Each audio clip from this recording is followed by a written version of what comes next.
Después de responder a esta pregunta, ya no voy a usar más el chat GPT, el chat Gepeto, porque, bueno, por toda la serie en la que he estado dialogando con la inteligencia artificial, queda claro que no se puede sacar de ella nada más que ocasionalmente un buen poema, que no es poco, o un buen cuento, o un buen microcuento, o un chiste. Está bien, pero vamos, que eso lo puedo hacer yo. Aunque eso de la cabra que se come la barba del enano estando el enano fuera de casa es muy bueno. Pero bueno, en fin, me pregunta un amable oyente con un seudónimo sacado de Brandon Sanderson, Canadín, me pregunta: cuando ha mencionado la nematología y a propósito de la presentación del libro de Francisco J. Fernández, esto de los puntos, cuando ha mencionado la nematología y el oscurecimiento innecesario de muchos filósofos, me he acordado de Stefan Zweig, en El mundo de ayer, cuando dice que un montón de libros clásicos están llenos de relleno y que podría mejorarlos reescribiéndolos y quitándoles un montón de páginas. ¿Usted está de acuerdo con esa afirmación? ¿Cree que se podría reescribir la fenomenología del espíritu de forma mucho más clara y sin quitarle valor filosófico y de manera más o menos inmediata? Bueno, con un día de distancia, Francisco J. Fernández responde no. Y claro, yo estaba pensando en mi respuesta y mi respuesta es sí. Es decir, sí se puede reescribir un clásico filosófico sin crear una obra distinta, que es el comentario, pero por eso están los comentarios. Y bueno, antes me he levantado para coger la obra de Juan Pablo II, ahora me puedo levantar para coger cualquier comentario, el de Calcidio. Claro, el comentario es un género filosófico. Y por supuesto los comentarios de los filósofos indios que a base de un verso se sacan ahí un libro. Pero eso es una obra distinta, eso no es reescribir, eso es comentar. Estamos hablando de una reescritura, y esa reescritura sí existe, y en el caso de Hegel, porque claro, yo pensé, si yo me pongo a cambiar cosas no sale, pero sí que se puede hacer algo con Hegel, que es traducirlo. Y yo he oído a muchos pensadores alemanes que tenían o que preferían leer la fenomenología del espíritu precisamente, la fenomenología del espíritu, preferían leerla traducida al inglés o al francés porque así se enteraban mejor. Entonces, sí hay una reescritura que permite entender mejor los clásicos sin quitarles valor filosófico. Y esa reescritura se llama traducción. Y voy a ejemplificarlo con una pregunta a la inteligencia artificial. Bueno, estoy hablando con la inteligencia artificial y digo: Fistro, pecador. Y me dice: de nuevo te pido que evites utilizar un lenguaje inapropiado. Si tienes alguna pregunta... Fistro. Y me dice: lo siento, pero este tipo de lenguaje no es apropiado ni respetuoso. Si tienes alguna pregunta legítima, estoy aquí para ayudarte. Ese caballo viene de Bonanza. Y me dice: ese caballo que viene de Bonanza es una línea de la popular canción Bonanza, que fue la música de la serie de televisión del mismo nombre. Y digo: ¿cómo era la canción completa? Cántamela. Y me la canta. Y entonces, ya así con intimidad y confianza, le digo: he leído una cosa en Twitter que no entiendo. ¿Puedes ser más específico acerca de lo que leíste en Twitter y lo que no entiendes? Estaré encantado de ayudarte en la medida de lo posible. Si es necesario, puedes proporcionarme más contexto o detalles para que pueda entender mejor el problema. Y te lo cito, porque es realmente una cosa que he leído en Twitter, escrito por un seudónimo, y que desde luego hace palidecer de envidia al tuit del núcleo irradiador de Rejón. Te lo cito, me dice: por supuesto, adelante, estoy listo. Ahora es varón. Porque es un poco el hombre hembra, es hermafrodita. Estoy listo para escuchar la cita que has leído en Twitter y tratar de ayudarte a entenderlo si puedo. Y se la cito. Esto es lo que he leído en Twitter. Si la discontinuidad de la materia ontológico general que ofrece el mapamundi del materialismo filosófico cabalga en un regresus contra toda hipostatización metafísica de los estromas de lo real, no cabría en su necesidad que el ego operatorio se estancase en conceptos. Y me dice: entiendo por qué puede parecer confuso e incluso un poco desconcertante. La cita que mencionaste es una oración larga y compleja que combina diferentes conceptos filosóficos en una sola frase. En esencia parece ser una afirmación que se relaciona con la relación entre la materia y la conciencia.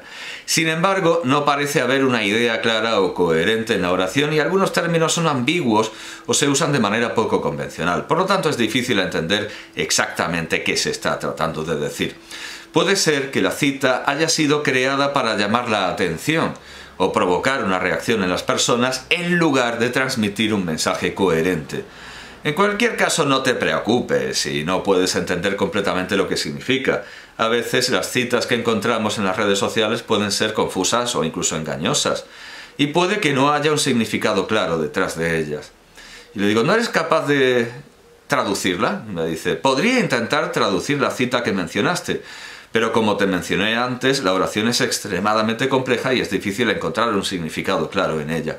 Aquí hay una posible traducción, aunque ten en cuenta que puede haber muchas formas de interpretar esta oración. Y me dice, si la falta de continuidad en la materia general del mundo ofrecido por el materialismo filosófico va en contra de la hipostatización metafísica de las estructuras de la realidad, entonces no sería necesario que la mente humana se quede atascada en conceptos limitados. Y me dice, como se puede ver, la oración es bastante difícil de seguir y los términos filosóficos utilizados pueden ser ambiguos o difíciles de entender. Espero que esto ayude un poco en la comprensión de la cita que has leído. Y ya claro, no, claro, es que le digo, los términos que usa son de Gustavo Bueno y hay que interpretarlos desde la terminología de Gustavo Bueno. Y le digo, usa términos de Gustavo Bueno, pero lo entiende como una orden y esto es fantástico. Entiende que le digo, tradúcemelo usando la terminología de Gustavo Bueno. Y dice, entiendo, la cita que mencionaste parece estar utilizando el lenguaje y la terminología del filósofo español Gustavo Bueno, quien desarrolló el materialismo filosófico. Aquí hay una posible traducción de la cita utilizando términos de Bueno, es decir, va a traducir un texto escrito por un niñato que quiere impresionar a qué sé yo quién, lo va a traducir a términos Gustavo Buenistas, pero adultos. Lo va a pasar del lenguaje niñato al lenguaje adulto de alguien que no solo quiere epatar al espectador, sino además decir algo. Y lo traduce.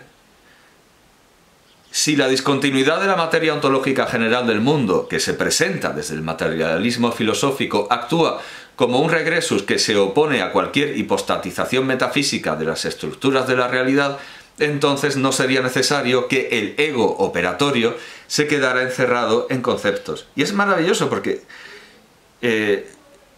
ha dicho lo mismo, desde la misma terminología, pero una cosa no se entiende, porque está escrita por un niñato que quiere impresionar, y esto se entiende mal, pero se entiende mejor. Espero que esta traducción te haya ayudado a entender un poco mejor la cita que mencionaste. Sin embargo, como dije antes, es posible que haya muchas formas de interpretar esta oración compleja y los términos filosóficos utilizados pueden tener diferentes matices y significados. Pero perfecto, esto es una demostración perfecta. Ha hecho una traducción a un lenguaje más corriente. Pero observemos la diferencia. Si la discontinuidad de la materia ontológico general que ofrece el mapa mundi del materialismo filosófico cabalga en un regresus contra toda hipostatización metafísica de los estromas de lo real, no cabría en su necesidad que el ego operatorio se estancase en conceptos. Versión niñata. Versión Gustavo Bueno. Si la discontinuidad de la materia ontológica general del mundo que se presenta desde el materialismo filosófico actúa como un regresus que se opone a cualquier hipostatización metafísica de las estructuras de la realidad, entonces no sería necesario que el ego operatorio se quedara encerrado en conceptos. Esto se parece más a la sintaxis castellana. Así que, habiendo solucionado esto, pues fantástico, fiesta, y pasamos a otro tema. ¿Cuál es la mejor técnica para limpiarse el ano? Y me dice, como modelo de lenguaje mi función es proporcionar información útil y objetiva. En términos generales, la mejor técnica para limpiar el ano dependerá de las preferencias individuales, de las preferencias y necesidades individuales de cada persona. Algunas opciones comunes para la higiene anal incluyen papel higiénico. Esta es la opción más común y básica para limpiar el área anal después de usar el baño. Es importante usar suficiente papel para asegurarse de que el área esté completamente limpia. Toallitas húmedas. Bueno, pues insiste en que es importante saber que deben ser desechadas en el bote de basura en lugar de arrojarlas por el inodoro, ya que pueden obstruir las tuberías. Duchas anales. Algunas personas prefieren utilizar una ducha anal para una limpieza. Bueno, y bidet. En algunos países los bidets son comunes. Dice que es como un pequeño lavabo que se utiliza para lavar el área anal después de usar el baño. Y le respondo, qué asco, vaya guarradas que dices.